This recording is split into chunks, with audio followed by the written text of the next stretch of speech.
माँ तो परवदत्तम, यानी कि माँ से बढ़ के कोई देव नहीं। लेकिन भाई ये बात आज के टाइम पे कहना कितना सही है नहीं पता, क्योंकि मैं देख रहा हूँ भाई हमारे एक फॉलोअर है, शादीशुदा बहन है, वो उन्होंने कॉल करा, वो भाई फूट फूट के रो रही थी यार। और वो किस चीज़ के लिए रो रही थी बस ये सुन करके आप लोग को ताजुब होगा। उनको चाहिए था तो अपनी माँ का प्यार और दुलार चाहिए था, शादीशुदा थी भाई, उनको अपने माँ के पैसों से कोई लेना देना नहीं था कि उनको पैसा दे दो माँ ये कर दो, वैसा कुछ नहीं था। बट उनकी माँ ऐसी थी कि जब तक वो माँ के लिए कुछ करती थी पैसों से या कुछ किसी चीज़ से करती थी तब तक माँ वाहवाही करती थी, लेकिन कुछ करना बंद कर देती थी तो फिर वो किसी काम की नहीं होती थी। इस तरीके का उनके माँ का रवैया था, यानी कि खुद की माँ का हो करके सौतेला व्यवहार करने वाली माँ भी है।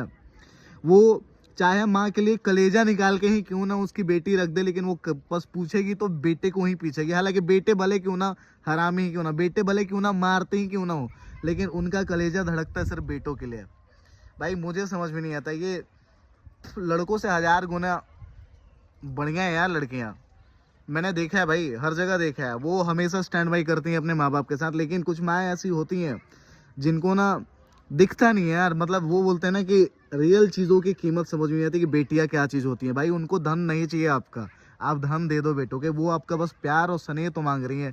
अब बताओ यार, वो अपने माँ के प्यार दुलार के, मैंने बोला कभी कभी मैं अच्छी बातें कर देता हूँ, मैंने बोला बहन प्यार और सम्मान जो है ना वो मांगने की चीज़ नहीं होती भाई, वो मिलता है यार।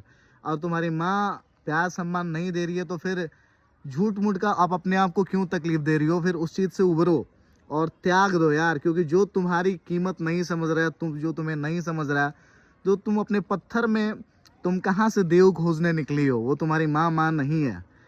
तो मैंने इतना बहुत समझाया, लेकिन मुझे बहुत बुरा लगा कि यार इस तरह के लोग भी हैं, इस तरह के माँ भी हैं